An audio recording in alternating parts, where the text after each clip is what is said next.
Couldn't ask for a better weekend for it. Yeah, it'd be perfect. Great to walk around, a little sweatshirt on. Perfect. Can't beat it. Hey, that's a report for now. Thanks for watching. Nightly News is next with Brian Williams. Then we are right back here at 11 on South Florida Tonight. And a reminder, we're just one click away from the latest news, weather, and sports scores 24 hours a day. We're talking about NBC6.net. For all of us here, good night.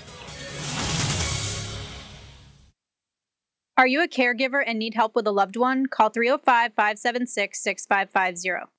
John Cameron Fraser. John Huntley. David Burton. John Chen. Tom Brokaw. Trapped on planes for 11 hours on an interstate highway overnight. And tonight, many are still digging out from the Valentine's Day blizzard. In the battle against baldness, a brand new weapon just approved by the FDA that they say is as simple as using a comb. Does it work? And our series, Trading Places, Taking Care of Your Parents. Tonight, how Ann Curry helped her dad find new reasons to give life another whirl. From NBC News World Headquarters in New York, this is NBC Nightly News with Brian Williams. Good evening. It is a special kind of outrage. It happens all too often, and it has happened once again. Passengers paying good money to fly a commercial airline flight getting trapped on board the plane with no food, little water, no circulating air, bad information, and no way to get off.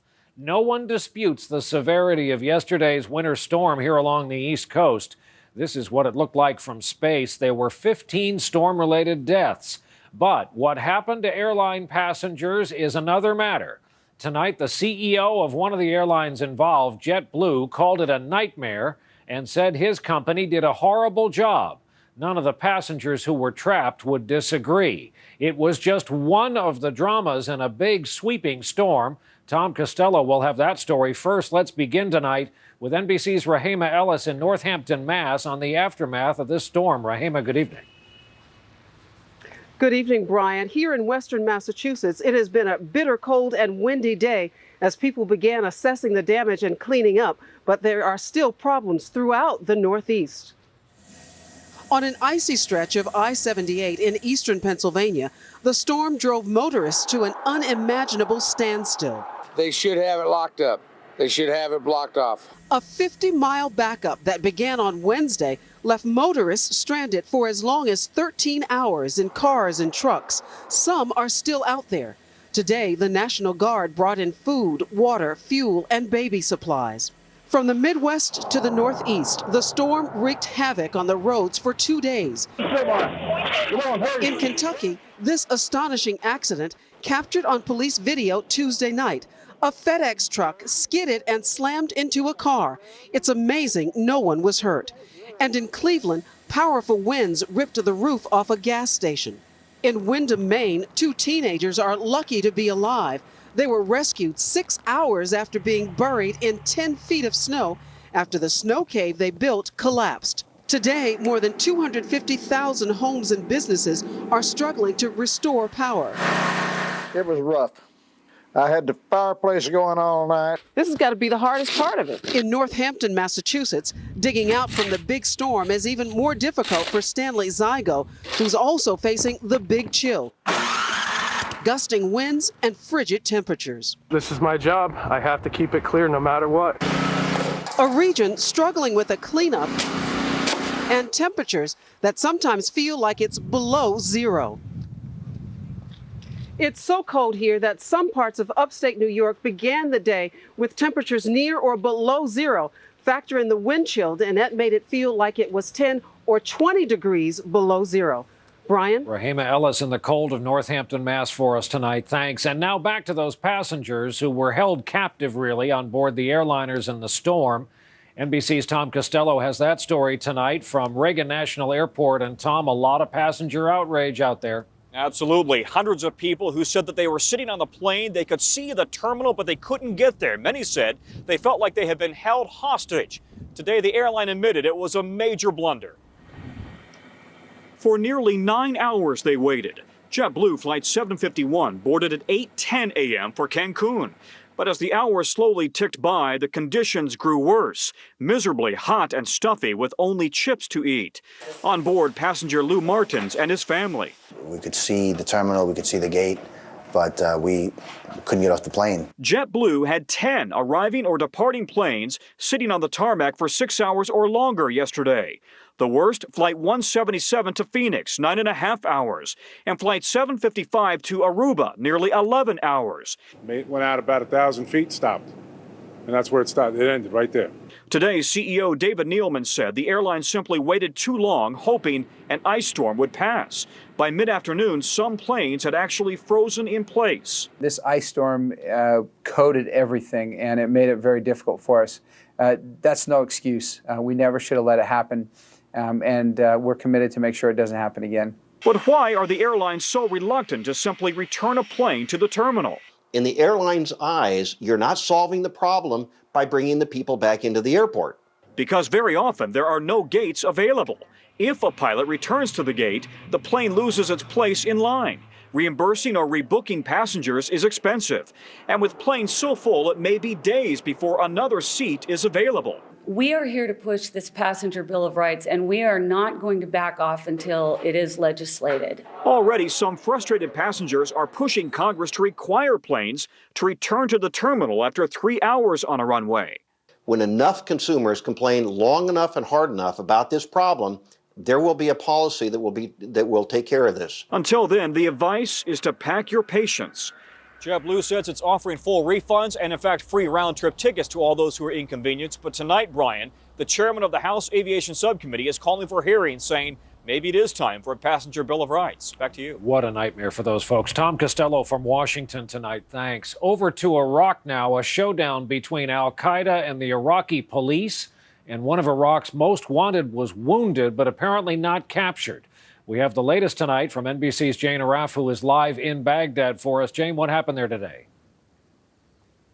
Brian, an Interior Ministry spokesman, tells us that the police lay in wait for the head of al-Qaeda in Iraq, Abu Ayyub al-Masri, and wounded him, but he escaped. They say that they killed his chief aide.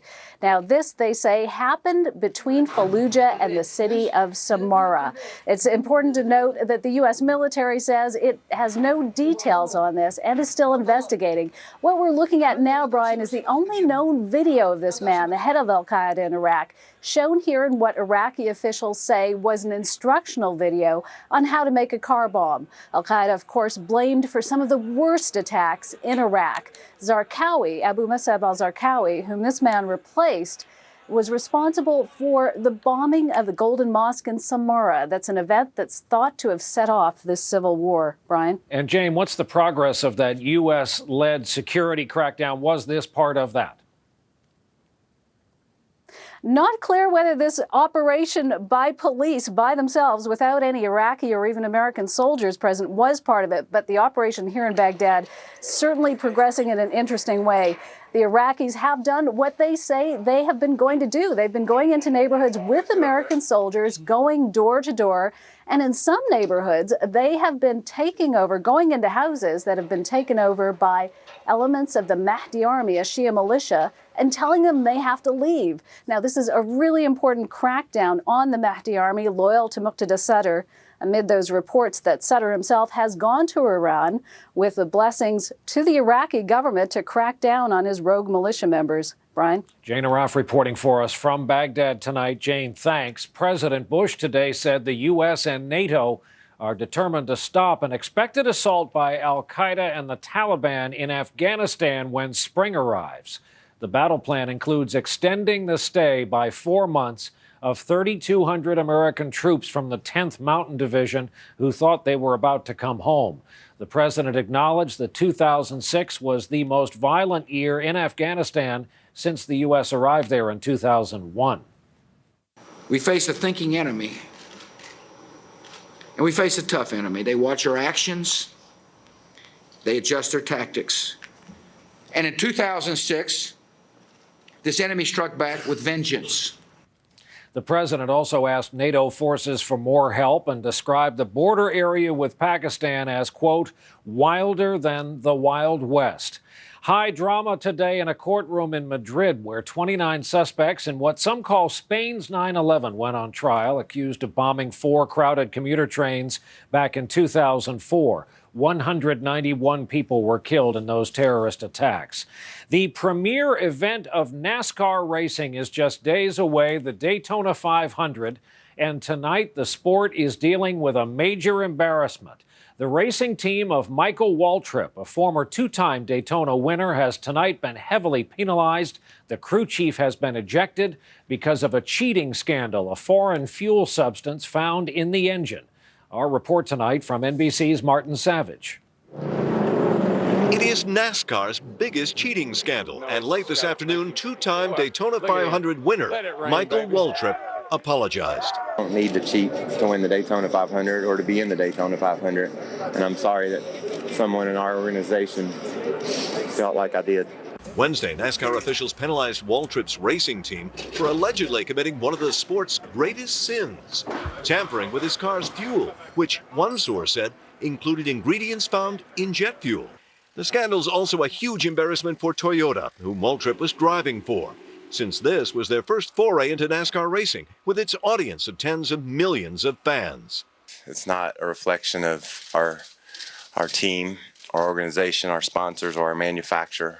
Waltrip's crew chief and team director have been suspended indefinitely, but Waltrip can still compete in the season-opening Daytona 500 this weekend. Waltrip says it was his wife who convinced him to keep racing, but that his young daughter delivered the greatest punishment. My beautiful 9-year-old asked her mom on Monday why Daddy cheated the rules, and that'll hurt you. Martin Savage, NBC News, Atlanta.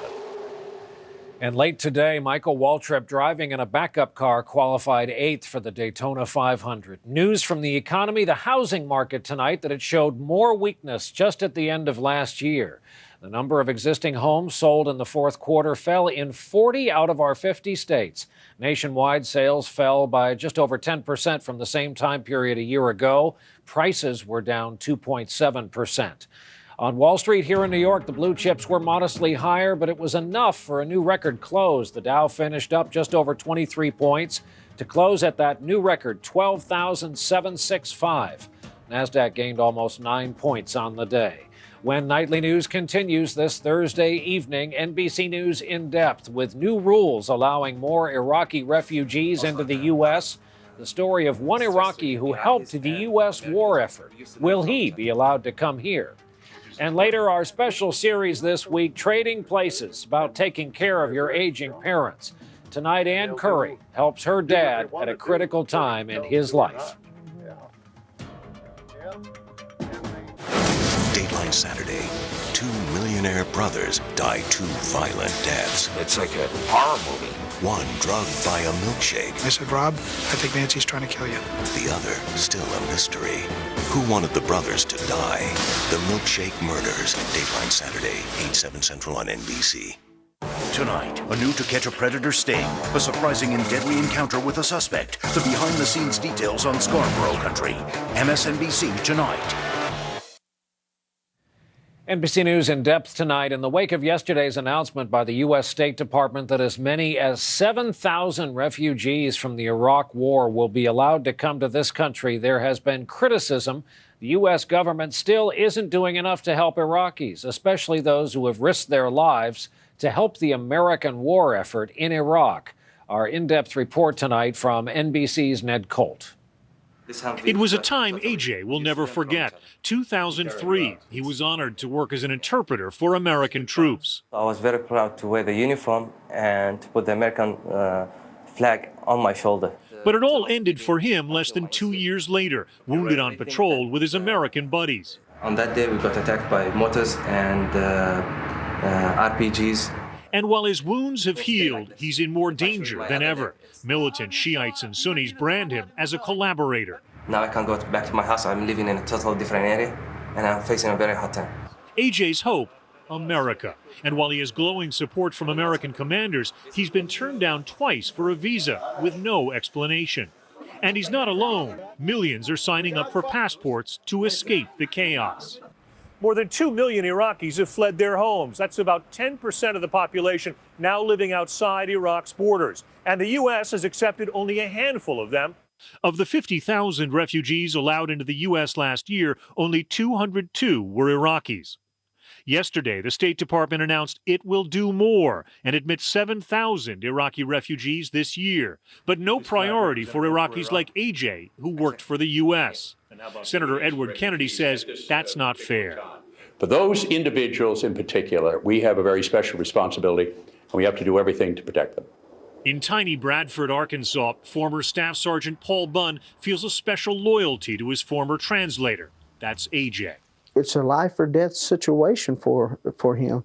If he stays there, eventually he's going to die. For now, AJ and his family, like millions of Iraqis, are compelled to wait. Ned Colt, NBC News, Baghdad.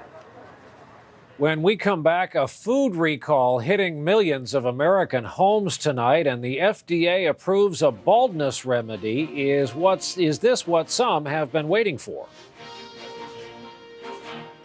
Tomorrow, a Today exclusive. An outraged dad attacks his son's opponent as the camera rolls.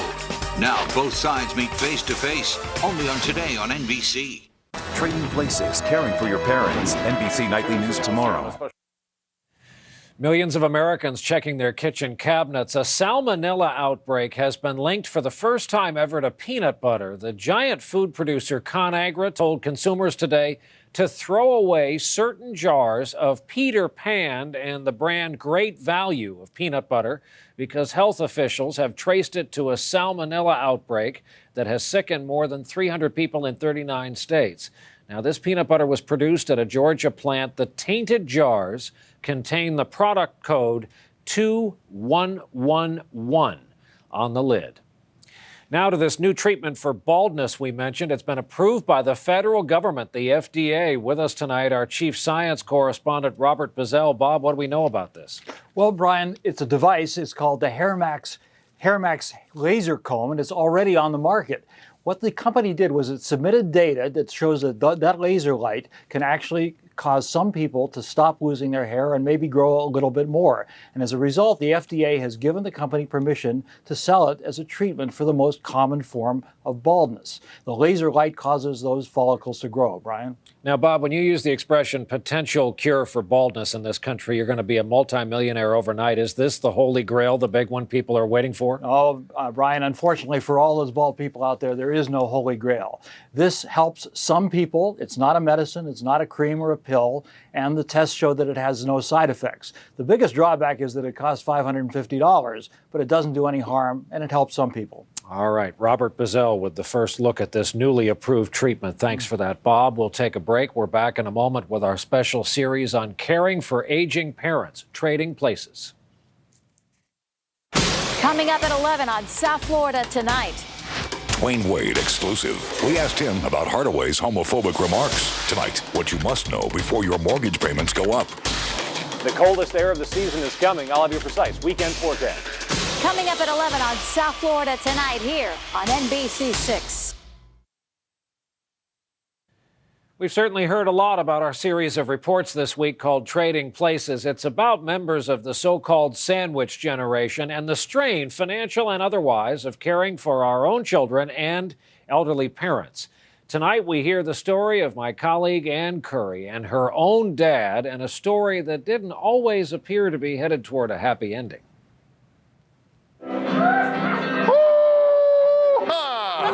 At 77, my dad, Bob Curry, refuses to act his age. It was fiesta. Joking. When I'm 120, I'm going to be shot by an 18-year-old jealous husband. Volunteering a hospital candy striper. It's a direct admit from the physician. You grab the wrist and you push. Teaching Tai Chi. Right hand goes forward, left hand brush knee. Enjoying poetry. On the road to Mandalay, where the old flotilla lay, and the dawn comes up like thunder out of China across the bay. Now that's Kipling. And ballroom dancing with lots of friends. With his Zorba-like passion, you might not guess he has a defibrillator and a pacemaker, like so many suffering from America's #1 killer, heart disease. A career Navy man, his first heart pains came when one of his 5 children died in the line of duty. His first heart attack shortly after his wife of 53 years died. He almost gave up. You asked me once, Dad, what do I have to live for? What do I do with myself? The thing with it is you have to realize at some point that life is for the living. And I thought I had something to offer. And maybe I wasn't ready to go yet. With a little encouragement, he discovered he could be useful. When I feel like I'm doing something for somebody else that they value, it makes you feel so good that you want to do more. And he allowed his broken heart to fall in love again. I think people at an age, and especially if they've lost a spouse, they close up themselves. And to be ready for a certain type of relationship, you have to be very open with yourself. There you go, dear. See you. Discovering later, widowers who remarry, according to numerous studies, live longer than those who don't. She makes you happy. Makes me happy, and I make her happy. When she laughs at the dance, you would think she was 16 years old. Oh, this feels like old times, tell you though, it does, Dad. It does. Love most of all, but also looking for fun. Shake that puppy! And ways to be useful, adding time to one treasured life among many in America. I think you did darn all right. I'm quite proud of you, yeah. Ann Curry, NBC News, Grants Pass, Oregon. How about that? Tomorrow night, Tom Brokaw will look at the financial strain of caring for children and parents at the same time. And one more note, by the end of this week, you will have heard all of our stories, so next week we will start airing some of yours. Since we've been asking you to share your stories and pictures, we have received thousands of them. To send us yours, go to our website, nightly.msnbc.com, and click on Share Your Stories. And then, as we say, starting next week, we'll look at yours. Some sad, some of them heroic, along with some solutions you've sent our way. That is our broadcast for this Thursday night. Thank you for being with us. I'm Brian Williams. We'll look for you right back here tomorrow evening. Good night.